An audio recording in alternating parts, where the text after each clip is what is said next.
tingkat SD, SMP, SMA nih. Benar. Nah, kalau SD kan di Yobel nih. Iya. SMP masih di Yobel juga. Bagaimana nih ceritanya? Bapak bisa begini ikut sih, Pak. kejuaraan tingkat jenjang ini luar biasa nih. Kenapa bisa sampai 3 jenjang? Iya. Sebenarnya dalam sistem Olimpiade yang saya ikuti.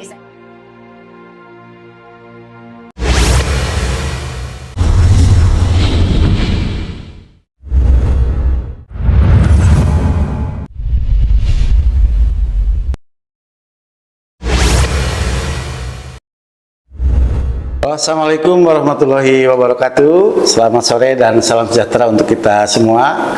Sobat Kang Asep, kita sekarang berada di Sekolah Kasih Yobel, khususnya di jenjang satuan SD, di mana kita sudah berada di samping saya guru yang luar biasa yang semoga pada kesempatan ini bisa menginspirasi kita bersama bahwa sebuah pendidikan itu dihasilkan dalam sebuah proses yang begitu panjang sehingga menghasilkan sumber daya manusia yang berkualitas, dan salah satu prestasi yang dicapai oleh beliau ini begitu luar biasa, dan semoga ini menginspirasi kita bersama.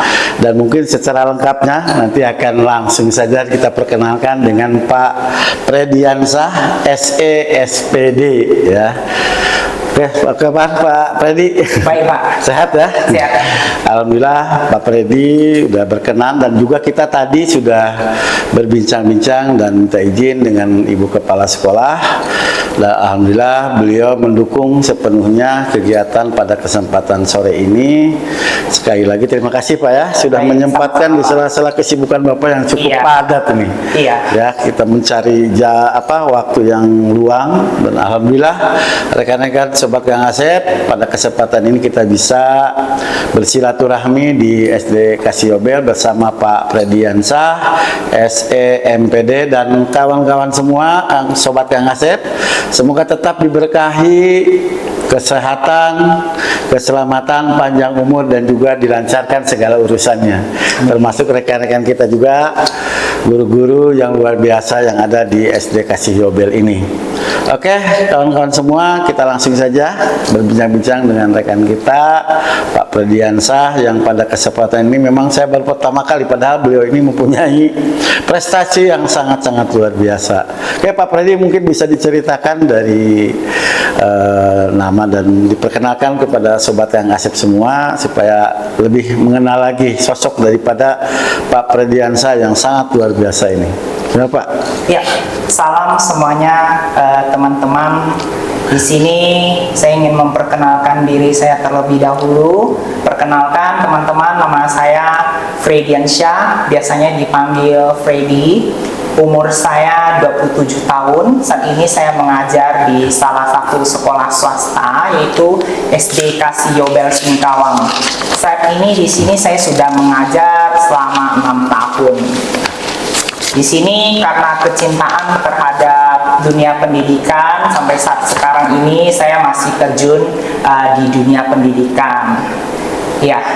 Wah, jadi itu perkenalan secara singkat dari Pak Frediansah, dan beliau juga baru bertatap muka ya, bertemu kita di dunia maya ya, baru pertama kali nih kita bertemu Iya, Pak, kita secara langsung bertemu, ya. dengan Pak Fredi. Alhamdulillah kedepannya kita bisa saling berkolaborasi lagi ya. Siap, lebih lanjut, dan mudah-mudahan itu akan menambah kebermanfaatan khususnya bagi pendidikan di Kota Singkawang yang sangat luar biasa ini. Nah, mungkin kadang-kadang saya begini Pak ya, sebelum membuat podcast ini saya bertanya-tanya, ada guru, saya mendapatkan berita nih kemarin pada saat pengajuan untuk MURI Pak ya. Iya. Saya lihat cukup luar biasa nih kawan Sobat Kang Asep. Beliau ini meraih kejuaraan lomba olimpiade yang bersifat kependidikan. Itu bukan kaleng-kaleng, tetapi tingkat nasional 96 ya. Benar, 96 kejuaraan tingkat nasional beliau raih. Dan saya lihat di data yang diberikan beliau ini sangat luar biasa. Ya, dari 96 ini 57 ini merupakan medali emas. Ya. Nah, ini sangat luar biasa dan jarang seorang guru bisa mendapat penghargaan seperti ini dalam lomba yang notabene adalah tingkat nasional. Nah, mungkin kita akan bertanya-tanya kepada beliau ini, apa sih kiat-kiatnya untuk menjadi ya orang hebat yang bisa mendapatkan raihan medali yang begitu luar biasa di tingkat nasional, Pak? Mungkin ini menjadi pertanyaan. Karena jarang saya sendiri yang sudah 27 tahun mengabdi di bidang pendidikan, mungkin hanya tingkat kabupaten kota lah yang ikut. Itu juga biasanya ada guru berprestasi, kepala sekolah berprestasi. Belum pernah saya juara satu, Pak. Ya, ya. Tapi yang paling utama, beliau ini adalah lulusan yang pertama pada saat mengajar itu sudah lamanya dari STIE, Pak ya, jurusan ekonomi berarti kan? Saya jurusan ekonomi manajemen. Nah, ini yang luar biasanya. Beliau di sarjana ekonomi mengajar mengabdi di sekolah yang cukup lama. Ini berapa tahun, Pak? Sekarang sampai sekarang? Saya saat ini kalau ditotalkan itu dari tahun 2015 saya sudah aktif mulai mengajar. Awal-awal saya mengajar itu di jenjang SMP. Nah, itu waktu itu awal-awal itu saya mengajar di SMP Asoka. Nah, itu dari tahun 2015 sampai 2017. 2017 saya lanjut di SD Kasiobel sampai saat ini. Nah, jadi kurang lebih mungkin sudah 7 atau 8 tahun berkarir di dunia pendidikan. Ya, bersyukur juga. Ternyata beliau ini sudah, ya kalau di negeri itu kan PNS ya. Iya. Tapi kalau di yayasan ini beliau juga ini sekarang alhamdulillah, dan mudah-mudahan ini bisa mengabdi di sini ya. Membangun juga dimanapun di negeri, di swasta sama saja sebenarnya. Ya. Itu adalah sebuah pendidikan yang memang untuk anak bangsa, khususnya di Kota Singkawang. Beliau sudah menjadi guru tetap yayasan, Pak ya. Sudah. Ya, jadi bersyukur. Jadi, nah ini pertama-tama Pak, apa sih yang menjadi motivasi Pak Freddy ini untuk menjadi guru? Padahal ini dari sekolah dulu, dari STIE ya, Sekolah Tinggi Ilmu Ekonomi. Nah, mungkin ada perjalanan hidup Bapak sampai sekarang menjadi seorang guru nih. Saya awalnya berkuliah di STIE Mulia Singkawang itu belum punya niat ingin terjun dalam dunia pendidikan sebenarnya. Cuman karena di tahun 2015 sambil proses berjalan seiringnya waktu itu, saya merasa bahwa saya punya panggilan jiwa untuk memberikan yang terbaik untuk anak bangsa ini. Sehingga dalam hati nurani saya merasa terpanggil untuk memberikan yang terbaik untuk anak-anak ini ya. Nah, itu. Wah, jadi ya. dari panggilan hati ini membuat saya harus yakin dengan apa yang harus saya jalani sampai sekarang. Berarti pilihan utama, walaupun dulu dari Sekolah Tinggi Ilmu Ekonomi ya, tapi ada keterpanggilan. Pertamanya kan mungkin di sini honor ya, di Asoka dulu tuh. Mungkin tertarik di situ, bagaimana indahnya, bagaimana mulianya kita mengabdi di bidang pendidikan, bahwa yang dibentuk oleh kita adalah anak-anak bangsa. Disitulah sebagai tulang punggung dasar daripada negara ini kan anak-anak kita. Ini luar biasa sekali. Jadi Kang Sobat Kang Asep, mungkin ini menjadi pelajaran berharga bagi kita semua. Walaupun kita mungkin banyak di antara rekan-rekan kita juga yang di bidang pendidikan, mungkin tidak semulia dan seikhlas beliau ini. Nah, ini menjadi perhatian, dan saya yakin Sobat Kang Asep di semua di tingkatan baik di TK, SD, SMA dan juga mungkin juga di perguruan tinggi, inilah sosok yang sangat-sangat menginspirasi bagi kita semua. Dan kemarin disampaikan, kita lanjut Pak ya, di Asoka saya tahu tuh ya, dengan Pak Kepala Sekolahnya juga yang SMP-nya tuh. Pak siapa kemarin masuk juga di CNN TV itu tentang etnis Tionghoa ya. Jadi saya sampaikan juga ke Sobat Kang Asep bahwa Singkawang ini adalah kota tertoleran karena bisa mengakomodir sebuah keberagaman etnis yang ada di Kota Singkawang menjadi sebuah kekuatan. Tetap kita hidup damai Pak ya di sini. Benar. Nah ini kita perkenalkan juga nih, jarang-jarang mungkin di saya lah dari Jawa itu etnis Tionghoa jadi guru. Benar. Jarang-jarang ya saya lihat, paling itu bisnis, makanya Pak Freddy itu ke STIE, tapi inilah sampai sekarang menjadi guru. Nah, ini sangat luar biasa, jadi semua bisa mengabdi Pak ya, etnis apapun bisa mengabdi. Nah kalau saya lihat Pak di kejuaraan Bapak yang saya baca ini, yang saya menarik ada Pak, geografi. Itu bagaimana Pak? Ini salah satu sajalah kita tanyakan ke beliau ini, bagaimana sih kalau olimpiade atau lomba ke guru tentang geografi? Karena saya sendiri ini adalah lulusan S1 Geografi IKIP Bandung, belum pernah mengikuti lomba mata pelajaran geografi baik tingkat kota, provinsi, malahan yang tingkat nasional nih Pak. Bisa jelaskan Pak salah satunya nih? Ya, sebenarnya saya kalau melihat dari yang lomba-lomba yang diadakan itu, saya carinya di Instagram, di media sosial. Ya, kebetulan kalau memang saya lihat itu, saya tertarik. Saya ikut saja ya, kebetulan saya dari dulu waktu SMP itu sering ikut olimpiade. Nah, sering ikut olimpiade, cuman dulu SMK-nya, pas naik SMK itu kan tidak ada olimpiade.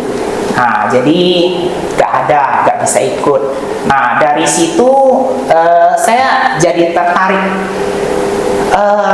Saya merasa saya tidak puas dengan apa yang saya capai waktu saya masih menjadi siswa. Wow, Jadi betul. itu sampai terbawa ketika saya masih mengabdi di dunia pendidikan. Nah, itu. Nah, tentang yang dipelajari ini, saya mempelajari itu dari kisi-kisi yang sudah ada. Biasanya dari pemerintah kan ada kisi-kisi bidang pelajaran yang dilombakan. Saya pelajari sedikit demi sedikit sesuai bidang ilmu yang dilombakan. Nah, saya telaah. Biasanya saya mulainya dari tahun 2020, karena tahun 2020 itu banyak hal-hal positif yang bisa dilakukan karena pembelajaran masih daring. Jadi banyak yang bisa dikembangkan dari situ. Nah, saya mulai perlahan-lahan ya, bagusnya itu puji Tuhan, ternyata bisa memberikan hasil yang positif bagi saya sendiri. Dan tentu saja yang tidak kalah penting, saya ingin teman-teman guru juga untuk bisa terus belajar, dan tentunya saya sangat berharap juga siswa-siswi saya juga termotivasi atas yang dicapai oleh guru-guru termasuk dari bapak gurunya sendiri ya, seperti itu. Ya. Luar biasa Pak. Jadi kalau saya ambil dari rangkuman yang Bapak sampaikan, berarti memang proses praktik-praktik baik yang pada saat kita siswa, insya Allah ini akan membawa manfaat di kemudian hari. Benar, Ya, sangat penting. seperti ya sangat penting. Kita ada juga FLSN, UDSN. Memang mohon maaf Sobat Kang Asep semua, mungkin dari pembuat kebijakan ini semakin kesini semakin sedikit materi lomba. Bukan hanya bidang inovasi pembelajaran, FLSN kan kesenian nih. Kebanyakan kan PLSN kesenian, ODSN olahraga. Malahan ini yang menyangkut olimpiade itu hanya OSN kan, Olimpiade Sains. Itu 3 mata pelajaran biasanya, bahasa Inggris, IPS, dan matematika. Matematika juga ada. Matematika ada. Juga ada. Nah, ini jadi perhatian kita bersama di bidang olahraga atau apapun, lebih diperbanyak lagi untuk cabang lombanya. Karena ini akan mengembangkan minat dan bakat siswa. Contohnya Pak Freddy. Ini juga beliau jadi guru ikut lomba karena mulai dari sekolah beliau sudah terbiasa menghadapi soal-soal ya, sehingga pada saat beliau mengikuti lomba di tingkat guru, beliau sudah tidak asing lagi. dan itu sudah menjadi referensinya banyak Pak ya. Jadi dari dulu literasinya sehingga mudah untuk mencerna. Dan kalau untuk geografi sendiri Pak bagaimana itu? Contoh dari waktu itu di lombanya tuh. Kalau di geografi saya kasih satu gambaran soal saja, misalnya tentang skala, diminta kita menghitung skala. Ini yang paling dasar, literasi dasar. Misalnya bagaimana sih menghitung skala itu? Yang waktu jadi guru di lomba guru nih. Ya, Iya. ada, Wah, tapi jarang keluar, tapi ada. Misalnya skala sama dengan jarak peta bagi jarak sebenarnya. Nah, itu juga ada diperlombakan juga. Nah, hal-hal seperti itu. Nah, Iya. Jadi- Kalau yang umum keluar, kenapa? yang umum keluar, yang sering yang geografi itu. Kalau di geografi itu biasanya yang menyangkut tentang seputar kebunian. Nah, Bumi, pengaruh alam, mungkin global warming segala tuh ya. global warming, nah itu juga sering keluar juga dampak yang dihasilkan dari global warming itu seperti apa. Nah, itu juga ada dikeluarkan. Nah, kira-kira gambaran sekilas Gambaran seperti itu. itu. Nah, untuk lebih lengkapnya bisa kita pelajari di kisi-kisi. Iya. Berarti untuk mata pelajaran lain juga hampir sama ya. Kalau untuk IPA kan saya lihat tuh ada IPA juga, Iya. yang bahasa Indonesia juga Cuma ada. beda pelajaran, beda kisi-kisi. Beda kisi-kisi. Jadi beda lagi. Kalau misalnya IPA itu kebetulan saya ambil IPA yang jenjang guru SD. Saya pelajari kisi-kisinya. Kalau misalnya begini sih Pak ya, kalau untuk Olimpiade itu kalau SD itu setingkat satu level lebih tinggi. Iya. Jadi SD materinya ada yang SMP. Saya iya. ambil Olimpiade IPA. Satu Berarti tingkat ya? Satu tingkat berarti di situ ada mata pelajaran fisika. Jadi ada fisika. Misalnya di SD pelajaran IPA SD kan tidak belajar Yeah. fisika. Berarti di situ nanti untuk bahan-bahan Olimpiadenya itu ada belajar tentang gaya. Nah, jadi bagaimana sih gaya itu, terus rumus-rumus untuk menghitung gaya seperti apa, nah, dan lain-lain seperti itu. Ya. Jadi lebih ke gini ya, sama seperti kita Olimpiade siswa juga ya. Jadi kan ada soal-soal kan, Iya. yang diberitahukan kan soal-soal yang Iya. kita ajarkan materi lah. Benar. Tapi ada enggak, ini kan misalkan tidak jauh lah berbeda dengan siswa kan, materi kita geografi ini peta apa, global warming apa efeknya. Ada enggak membuat sebuah penelitian di lomba ini? Apa penemuan inovasi misalkan? Ada enggak? Mungkin salah satu dari sekian 96 kejuaraan itu, atau semuanya jenisnya hampir sama seperti tadi? Kalau untuk Olimpiade ini kan sifatnya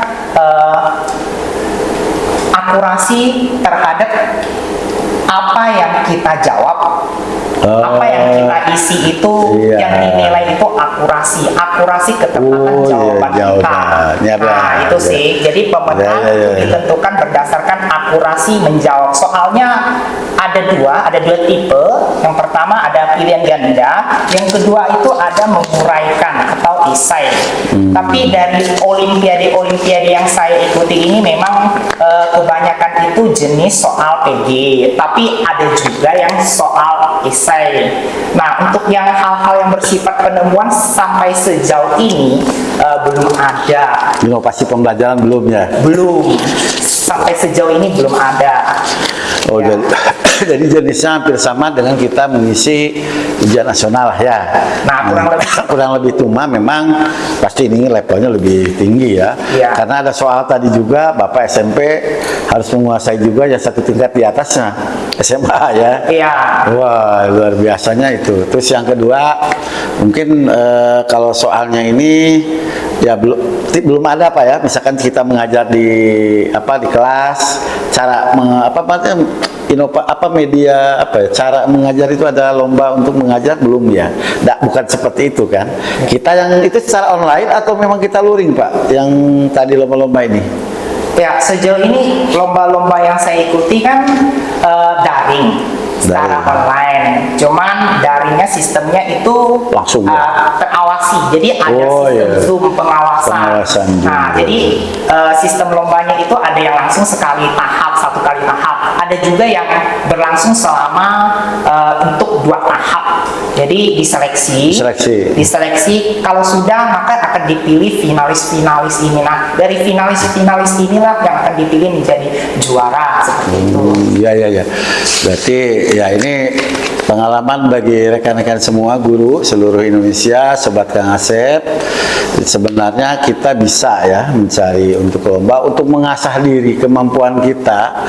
Karena saya meyakini Pak, orang yang guru yang seperti itu mengikuti kegiatan, pandai menulis dan sebagainya, itu berbanding lurus dengan kinerja Pak. Benar. Ya terus terang saja, mohon Sobat Kang Asep, mungkin siapa nih Kang Asep ini? Saya guru, sekarang guru. Tetapi 11 tahun saya pernah menjadi kepala sekolah, membimbing dewan guru dan mau mengetahui lah sebagian kecil daripada rekan-rekan yang berada di lingkungan pendidikan, satuan pendidikan yang pernah Kang Asep pimpin. Nah ini jadi pembelajaran, mudah-mudahan ini sangat menginspirasi juga bagi kita semua dan ini sangat luar biasa ya. Ada tadi walaupun daring itu tetap pengawasannya cukup ketat ya. Mungkin kita lihat ada kamera kan biasa disimpan ya. Kamera kita yang disimpan seperti mungkin rekan-rekan guru yang membimbing Olimpiade Sains nih. Sains di SMP, kita SMP kemarin saya juga pembimbing, pembimbing IPS. Jadi harus dilihatkan dia tuh sedang secara langsung online oleh kamera supaya tahuan bahwa dia itu nyontek atau diberitahu enggak oleh yang lain. Untuk Olimpiade pemerintah sendiri itu kan sifatnya juga masih daring ya. Masih daring. Nah, itu. Jadi sehingga pihak-pihak penyelenggara juga masih menyelenggarakan lomba-lomba yang sifatnya daring sampai sejauh ini.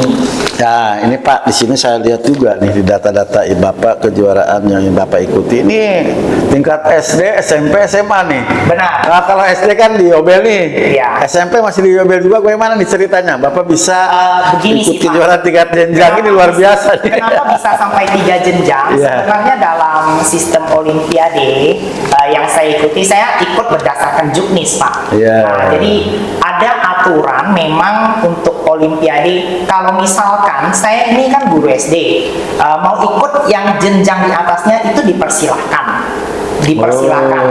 Jadi untuk guru ataupun siswa yang pengen ikut jenjang di atasnya itu dipersilakan. Jadi welcome gitu. Tapi tidak diizinkan misalkan kalau guru-guru SMP itu mengikuti jenjang yang di lebih bawahnya. Nah, itu tidak diperkenankan.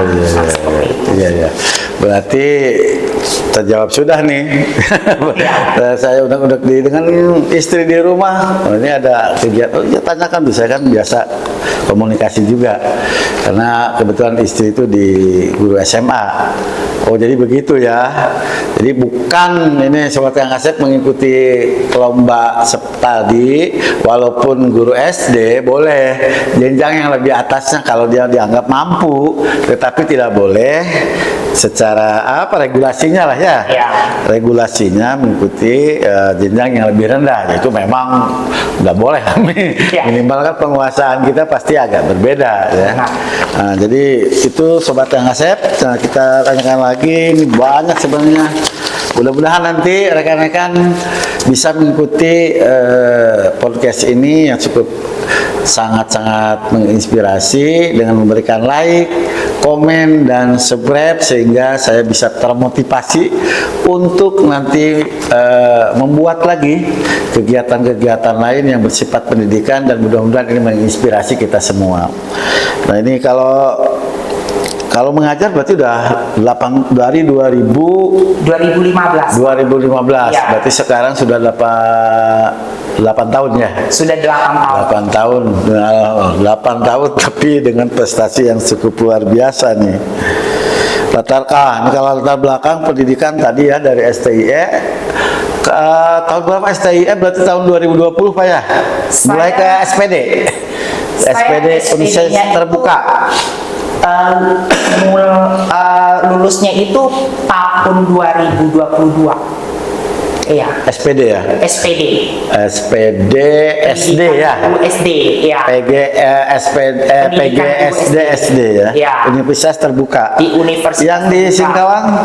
Di Singkawang itu sama kami ikut belajarnya itu lewat Pokjar, Pak. Kelompok belajar. Oh, kelompok belajar ya? Ya.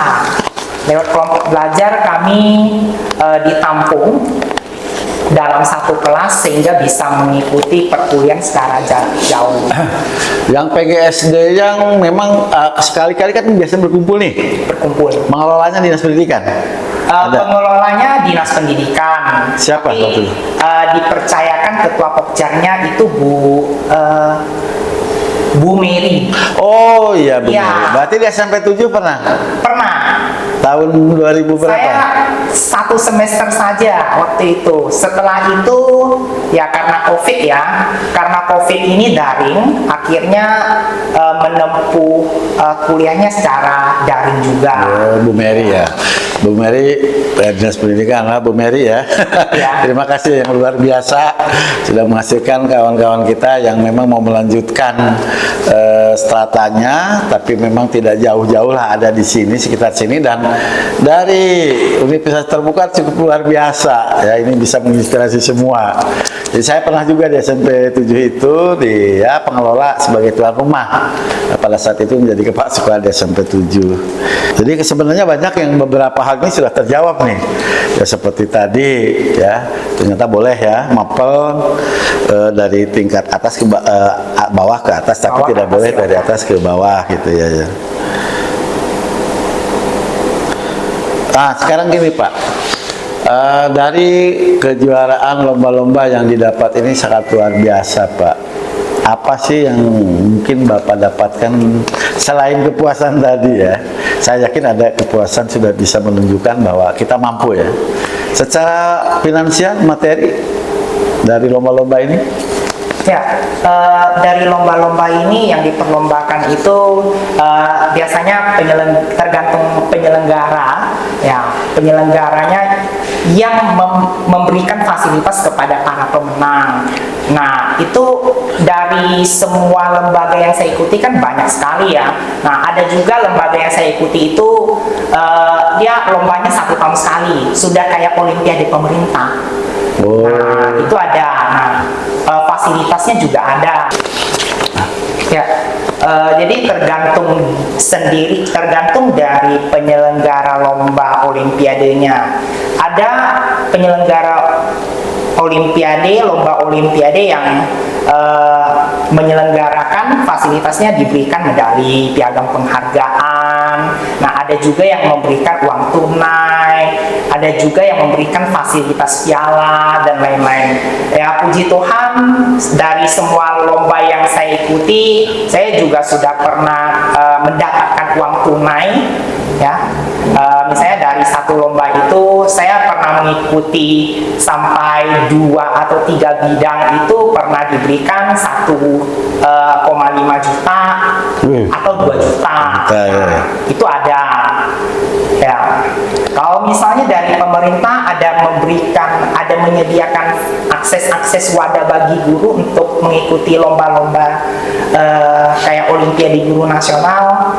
Nah, itu saya juga tertarik ikut, cuman karena memang tidak ada wadah ya, yang saya update itu dari itu terakhir tahun 2019. Nah, sehingga saya mencari wadah di mana saya bisa belajar keilmuan saya yang saya harapkan itu bisa dikembangkan di sekolah, di tempat saya mengajar, ataupun saya bisa membagikan ilmu-ilmu ini kepada anak-anak didik saya.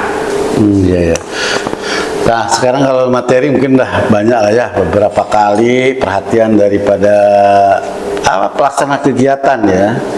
Jadi walaupun ini oleh pihak kadang mungkin banyaknya pihak swasta ya yang melaksanakan, tapi kan mereka juga cukup care ya, cukup antusias, cukup mempunyai kontribusi terhadap pendidikan. Yang terbanyak Pak, yang pernah Bapak ikuti pesertanya yang mana nih? Dari sekian yang paling berkesan lah di antara lomba-lomba yang Bapak ikuti. Ya, kalau yang paling berkesan itu ada satu. Itu dilaksanakan pada pada bulan Februari tahun 2022. Nah, saya awal-awal mendaftar itu saya juga tidak menyangka pesertanya akan menembus 1081 kalau tidak salah ya. Menembus 1081 dari seluruh provinsi di Indonesia. Ya. Jadi waktu itu yang diujikan adalah soal-soal seputar pedagogik guru. Nah, di situ kemampuan-kemampuan pedagogik guru diujikan dalam bentuk tes tertulis, di mana kami para guru-guru harus mengerjakan soal-soal yang diberikan oleh penyelenggara dalam waktu 2 jam. 2 jam mengerjakan 50 soal. Nah, ya puji Tuhannya, saya bersyukur dari 1081 guru yang ada di Indonesia, saya bisa mendapat kategori medali emas. Luar biasa Pak ya, dari 1081 itu tentang pedagogik ya, pedagogik bukan mata pelajaran ya. Iya, itu bukan pelajaran lagi, tapi sudah pedagogik. Iya, iya. Cukup luar biasa nih. Ini kawan-kawan, rekan-rekan semua, beliau ini saya tegaskan sekali lagi bahwa beliau ini mengabdikan diri di salah satu sekolah swasta yang ada di kota Singkawang, Kalimantan Barat, yang namanya SD Kasih Yobel ya. Ya. Kebetulan tadi kita sudah berbincang juga dengan kepala sekolahnya, beliau baru ya, beliau dari Jakarta ya, Pak Freddy. Mudah-mudahan Bapak nanti bisa juga berkolaborasi dengan beliau. Saya yakin nih dari Jakarta dengan dari kota besar itu membawa perubahan yang sangat signifikan untuk kemajuan khususnya di Yayasan Kasih Yobel, umumnya di kota Singkawang, mungkin lebih umumnya lagi luas Indonesia. Semoga menginspirasi. Nah, sekarang kalau kita lihat dari ya ada aspirasi atau pemberian apa ya, estimasi penghargaan kalau dari kegiatan lomba mungkin ada lah ya, walaupun mungkin tidak besar bagi Pak Pri, tapi ada kepuasan tersendiri. Ini bagaimana Pak secara psikologis, kepuasan apa yang Bapak dapat dari sekian lomba yang Bapak ikuti? Kepuasannya apa mungkin ya? Ya, kepuasan yang paling utama itu adalah bagaimana kita bisa menambah relasi dengan teman-teman guru se-Indonesia. Jadi teman-teman yang berkumpul dalam satu wadah ini merupakan rekan-rekan guru yang saya anggap punya motivasi yang sangat tinggi. Jadi saya jadi semangat sekali ya. Jadi punya satu wadah seperti itu, saya menjadi semakin semangat untuk mengikuti lomba-lomba seperti itu. Jadi menurut saya yang terpenting itu kita bisa menambah relasi dengan guru-guru yang ada ya, sehingga kita bisa mengambil setiap pelajaran-pelajaran yang ada dari mereka. Ya, saya terus terang saja ya, saya ikut Olimpiade ini karena terinspirasi dari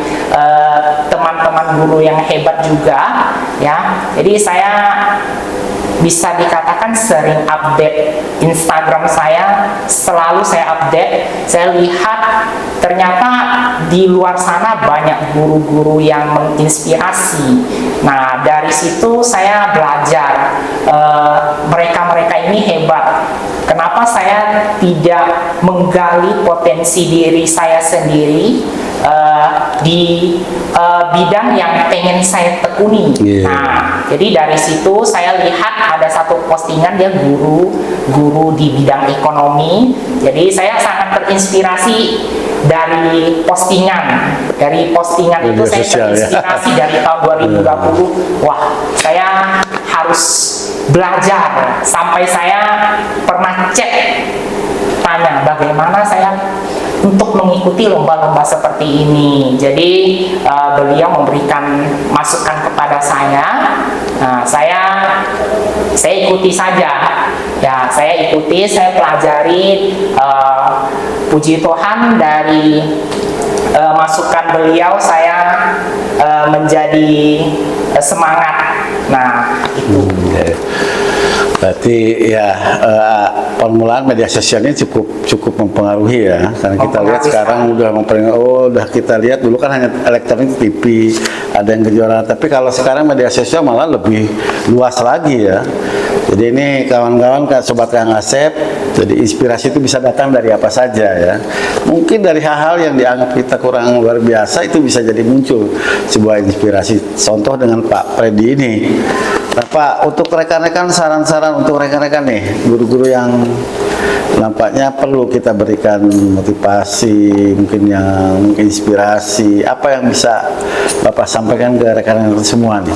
Ya, untuk teman-teman guru, kita sebagai guru pastinya kita selalu memberikan yang terbaik untuk murid kita. Kita selalu update perkembangan ilmu pengetahuan dan teknologi yang ada.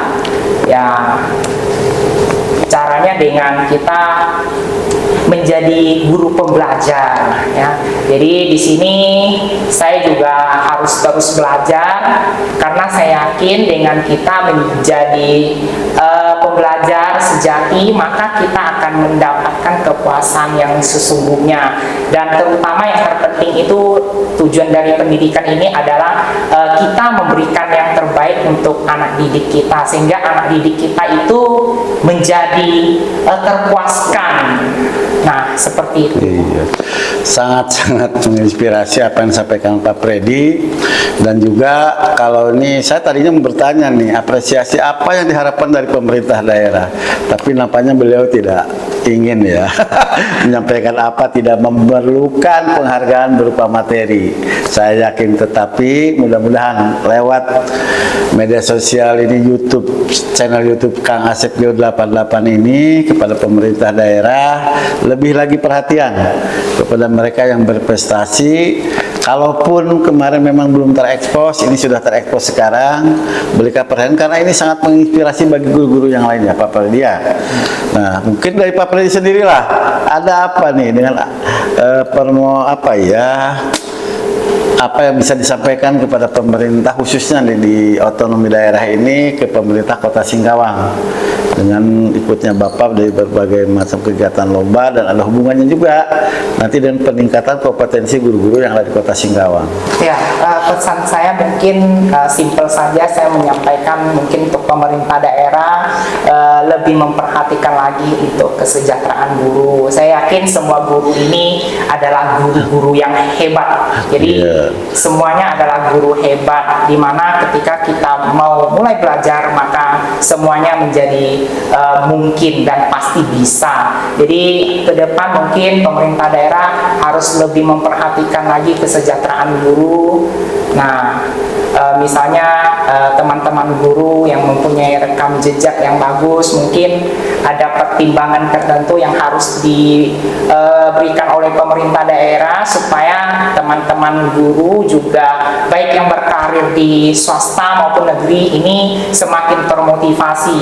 Jadi kalau dari kesejahteraan guru ini tidak dibenahi dari sekarang itu, untuk motivasi mendidik di sekolah-sekolahan ini tentu saja ya begini-begini aja. Nah, jadi mungkin itu sih yang harus diperhatikan. Ya, saya menambahkan apa yang disampaikan oleh beliau ini cukup benar, sangat-sangat benar. Ya, semua itu ada guru hebat. Di situ kita bukan mengajarkan tentang pengetahuan saja, tetapi kita jelas karakter siswa sehingga menjadi anak-anak yang luar biasa.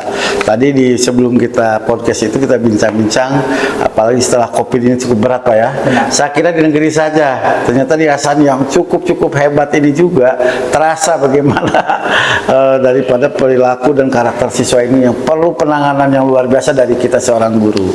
Jadi mohon kepada pemerintah daerah, khususnya pemerintah pusat pada umumnya, mungkin standar gaji untuk honorer ini di dana BOS itu harus bisa lebih ditingkatkan kembali. Dan dengan caranya bisa juga dari, kalau di daerah APBD ini kan ada TPP, harus diperhatikan. Selama ini TPP ini yang mendapatkan ini adalah guru negeri, dapat TPP yang dari tunjangan tambahan penghasilan pemerintah daerah ini. Nah, ini harus didengar nih pemerintah nih. karena semua apa yang disampaikan Pak Bredi betul, semua punya kontribusi. Guru swasta, negeri itu sama mempunyai kontribusi yang sangat besar. Nah, jadi mungkin untuk sekian kalinya, terakhirnya Sobat Kang Asep, ini saya sampaikan kepada Pak Bredi, sarannya sudah, dan mohon juga mungkin sekali lagi ya, beliau nih mudah-mudahan ada nanti kita bisa dikembangkan Pak ya, Instagram saya ada juga Pak, sama Instagram, TikTok ada, cuma saya mungkin karena batasan waktu kan harus nge-share ke ini, jadi yang paling ini Facebook dengan YouTube ya. Nanti jadi rekan-rekan sekali lagi nanti bisa, kami juga mohon kepada Pak Fredy untuk mendukung channel saya ya, karena mudah-mudahan kedepannya kita juga akan podcast dengan orang-orang luar biasa lagi, atau kegiatan-kegiatan yang menginspirasi di bidang pendidikan. Karena kita bukan kalau bukan kita siapa lagi? Benar. Dunia pendidikan ini yang kita bisa ikut membantu membangun ya, minimal melewat ini ya, cerita-cerita yang menginspirasi.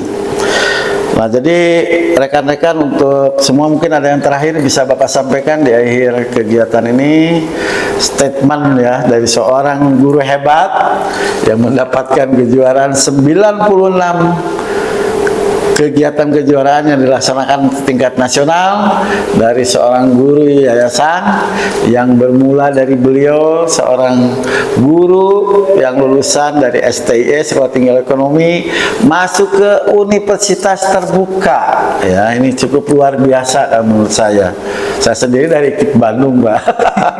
Ini malahan belum pernah ikut seperti ini, mudah-mudahan bisa menginspirasi. Silakan Pak Fredy mungkin bisa memberikan statement terakhir dengan tentang dunia pendidikan supaya lebih memotivasi rekan-rekan semua nih. Ya, terima kasih Pak Asep atas apa yang telah Bapak sampaikan juga. Nah, teman-teman di sini kita berada di dunia pendidikan, kita tetaplah menjadi guru pembelajar, tetaplah belajar dan berkarya dimanapun kita berada. Untuk murid-murid yang saya bimbing, saya berharap murid-murid yang pernah saya bimbing atau sekarang saya bimbing tetaplah rajin belajar, gapailah cita-cita kalian setinggi langit, karena percayalah apa yang kalian kerjakan itu pasti akan menuai hasilnya suatu saat nanti. Jadi intinya proses itu penting sehingga kita bisa mendapatkan hasil yang maksimal. Oke, terima kasih luar biasa. Terakhir saya sampaikan di akhir perbincangan ini sekali lagi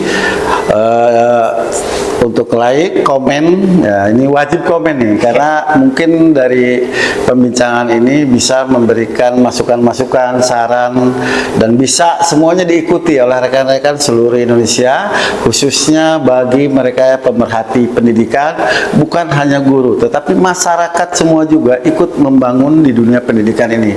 Terima kasih sekali Pak Fredy ya, sehat selalu. Salam untuk Ibu Kepala Sekolah dan rekan-rekan. Sekali lagi saya mohon maaf mungkin banyak hal-hal yang kurang berkenan di hati-hati Sobat Kang Asep, tetapi ini kita berbicara ini untuk mencoba untuk memberikan motivasi, inspirasi bagi rekan-rekan semua. Sekali lagi tetap Sobat Kang Asep seluruh dunia, di Indonesia khususnya, tetap diberi kesehatan, panjang umur, dan tambah rezekinya, dan juga dimudahkan dalam urusan segala urusannya.